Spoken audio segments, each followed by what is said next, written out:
Cha. Think Thayer. Come on, let's get rolling. Come on, let's get moving. Think Thayer.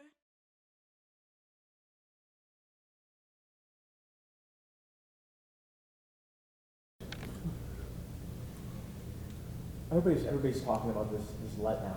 Is that a real thing? I mean, can there be a letdown after a huge win like this for your next game? I'm sure that happens in a lot of sports, but with football, you've got so many limited games. And I noticed you guys had Eiler up here. I mean, he's transferred from Notre Dame.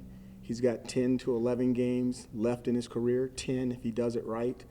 He'll get an opportunity for one more after that. I mean, you really have to stay locked in from week to week. And I'm sure in other sports there's letdowns, but for football players, your opportunities are so limited. I hope that you can focus and realize that you need to let that go. That was really nice, and then move on to your next game.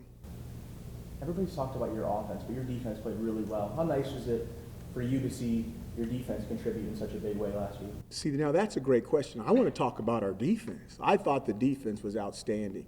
I can't remember how many turnovers. Was it 3 or 4? 4 turnovers, 8 3-and-outs. They hold the opponent to a touchdown, 10 at halftime or 7? They had 13 at half. 13 at halftime, and we're sitting 13-6. We only scored 6 points in the first half, and I'm sitting there going, this is unbelievable. Oh my God, this is not good from an offensive standpoint, but from a team standpoint, we got them exactly where we want them because our defense was playing lights out. I thought it was a fabulous performance by our defensive players and our defensive coaches. Coach Ward gets a lot of credit. We've discussed the difficulty of this non-conference schedule. 1-1, I mean, you like where you're at coming into your first home game? I'd rather be 2-0. Well, right, but I mean, given that, you're going to go back out on the road again, but, here you are finally at home again in week 3. I'll take one-on-one if you tell me I'm going to give up a bunch of yards rushing, that the special teams is going to get crushed, and we're going to have penalties 3-1 at Tennessee, then yeah, I'll take 1-1 right now. But, we try to play every game to win. And we understand how difficult the schedule is. We understand that every week another opponent's coming up, but you got to play these games to win. Or at the end of the season, you may look back and see some opportunities that you missed. So there's no breaks on our car. We play every game to win. What the growth from week 1 to week 2? So that's going to be the biggest growth of the season. What did you see between first week, second week? Are you kidding me? Defensively, what did you see? I mean, I thought that we were a little conservative in our emotion on defense. I thought we were a little conservative on the way we attacked the football in the very first week. The second week, I did not think we were conservative, and I felt like we attacked the football. Did you see that play on the goal line that Trenton made? Are you kidding me? Right through the fullback and hitting that big old tailback for a 5-yard loss. That's not conservative play. That's not conservative driving. That's not 10 o'clock, 2 o'clock on the wheel. That's one hand with what in the other hand, and we're rocking and rolling. I mean, that's the way I want those guys to play. I want them to play loose. We don't need the penalties. No personal fouls, that's unfortunate, and I'll address that. But I do want our guys to have fun, okay, because it's an emotional game. And even though I don't like to coach it emotionally, I want my players to play it emotionally. Was that kind of conservativeness brought up to the team, after the Tennessee game? Was that kind of a point of emphasis? Yeah, absolutely. I think you need to talk to the young men and tell them exactly what you want. And we had those conversations with the defense. With Matt Johnson, are you even surprised at how quickly he's grasped this thing coming back from the injury, or not? Yeah, I'm surprised. Like I said, this is new territory for me. I've never had an offense in year 2 with a quarterback in year 1. He's still making mistakes. Okay, we're still allowed to coach him. Okay, he's not Peyton Manning. We can still coach him, but he's really good, and he's growing really quickly within the offense. Week 1, you said that it was a little rusty. What'd you think of his play? Not so rusty now. Not so rusty now. He's playing much better, and really, I think you guys can see it, and I think you can see it with the growth. The team was a different team. From game 1 to game 2 was a different team. And that's great. That's great for the coaches because it has to be a different team. You know what I mean? And now the growth is not so big, but we still have things we need to work on, still have things we need to fine tune to make sure it's exactly right. We're still chasing perfection. What's it about his skill set that allows him to be so successful in this offense and pick it up so quickly? I think that there's a lot of pride in him, and he has that I want to do things right for coach or dad. He has that type of personality in him. And, I think that he can relate to the kids. He really gets on the kids to make sure they get it right. He's like a coach on the field, and he's like a coach in practice. It's not so much doing it on game day. You got to do it during practice.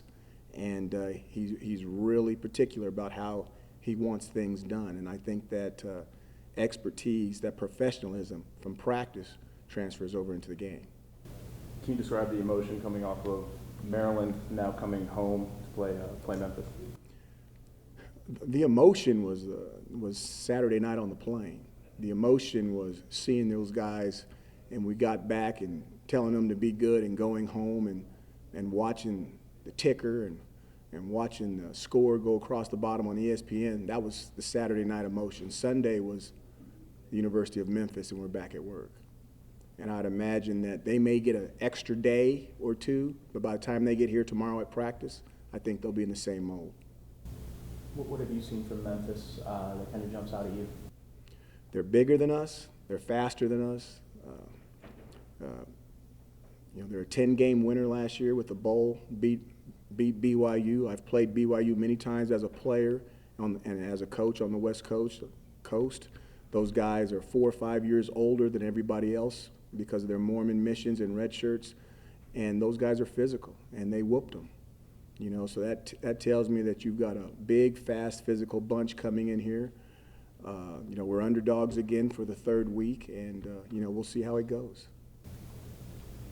You mentioned conservative earlier in this press conference, and you obviously were not conservative offensively. You had 3 4th downs. They weren't in the red zone, but certainly on Maryland's side of the field. Went for it all 3 times. Will you talk? Is that a conscious decision to not be conservative? Something specific to Maryland, or what was the cause of going for it? It's amazing, those buildings in Las Vegas. You don't want to talk about gambling, but those buildings in Las Vegas, they're geared so that they win. And it's amazing when you look at point spreads and how often they come true. We're an underdog. So if we're an underdog, we've got to find some way to make up 21 points, underdog versus Tennessee. We've got to find a way to make that up. When you're a 9-point underdog versus Maryland, you got to find a way to make that up. And I don't know what the point spread is this time, but I know we're underdogs again. And if it's a big point, we got to find some ways to we got to take some chances. Now we could play conservative and, have a nice game, and everybody says, oh, okay, that was a really good game. You didn't get blown out. Or we can try to win, and that's how we play. So in those situations, we're going to be more aggressive because we're trying to win the game. And the third 4th down play was the setup for Ronnie to pass run option. The other 2, were they the same kind of, I hate to say gambling, but the same kind of non-conservative calls? No, it depends. It depends on what they're doing at the time. Some calls are put in the quarterback's hands. Some calls are put in the running back's hands. Some calls are special plays. It just depends on the situation, who's in the game, and what time of the game it is. And can you just talk a little bit about the extra point in the first half? That you used that lineup against Tennessee several times, used it also against Memphis, but is that designed to go for that 2? There's certain things we're going to do in our non-conference because our opponents are going to scout every single game for the year. So we are making calls and doing things now to help us in situations when we play Eastern teams from the MAC and Western teams from the MAC.